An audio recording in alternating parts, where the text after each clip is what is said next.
Today on the Daily Scoop podcast from the Scoop News Group, OPM CIO Guy Cavallo announces his retirement, and the Pentagon CDAO exposes biases that could impact the military healthcare system with a new generative AI pilot. Happy New Year, and for those of you in the DC area, stay warm out there. It's Monday, January 6, 2025. Welcome to the Daily Scoop podcast, where you'll hear the latest news and trends facing government leaders. I'm the host of the Daily Scoop podcast, Billy Mitchell. Thanks so much for joining me. Let's get into today's top headlines. Guy Cavallo, the Chief Information Officer of the Office of Personnel Management since July 2021, will retire from federal service on January 13th, he confirmed to FedScoop. Cavallo leaves federal service having held several top technology roles over the past decade, including as Deputy CIO of the Small Business Administration and Executive Director of IT Operations at the Transportation Security Administration.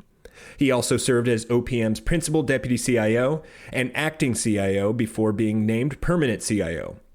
As the longest-tenured CIO of OPM in recent memory, Cavallo led the charge on a 2-year sprint replacing or migrating over 50 applications from legacy on-premises data centers to the cloud and the launch of the new Postal Health Benefits System last year for more than 1.7 million postal workers and retirees.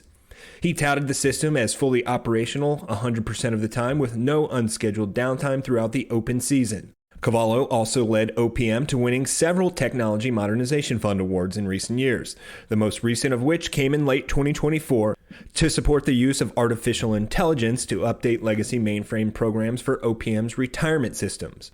Before his time in the federal government, Cavallo supported agency's technology work in the private sector as Director of Public Sector for Pyramid Analytics and Senior Government Strategist for Microsoft, where he spent nearly a decade of his career. He also held roles with the City of Charlotte in North Carolina, Xerox, the Corporation for National and Community Service, and the U.S. Senate earlier in his career. In other news, the Pentagon's Chief Digital and AI Office recently completed a pilot exercise with tech nonprofit Humane Intelligence that analyzed 3 well-known large language models in 2 real-world use cases aimed at improving modern military medicine. In its aftermath, the partners revealed that they uncovered hundreds of possible vulnerabilities that defense personnel can account for moving forward when considering LLMs for these purposes.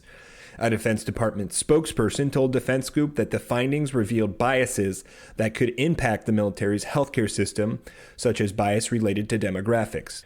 They wouldn't share much more about what was exposed, but the official provided new details about the design and implementation of the CDAO-led pilot, the team's follow-up plans, and the steps they took to protect service members' privacy while using applicable clinical records.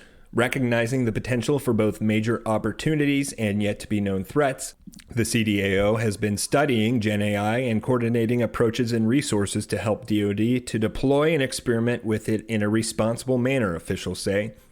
After recently sunsetting the Gen AI Exploring Task Force Lima, the office in mid-December launched the Artificial Intelligence Rapid Capability Cell to accelerate the delivery of proven and new capabilities across DOD components.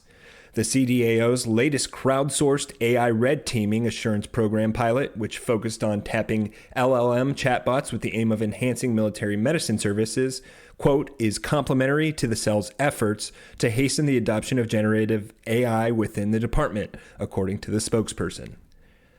For more news at the intersection of the federal government and technology, make sure to visit fedscoop.com. Thanks so much for tuning in to another episode of the Daily Scoop podcast, available on all podcast platforms. If you've already rated the podcast on your platform of choice, thanks so much. High ratings and good reviews of the show help more people to find it. The Daily Scoop podcast is a production of the Scoop News Group in Washington, D.C. Adam Butler and Carlin Fisher help put the show together, and the entire Scoop News Group team contributes. We'll be back tomorrow with more top headlines. Until then, I'm your host, Billy Mitchell. Thanks so much for listening.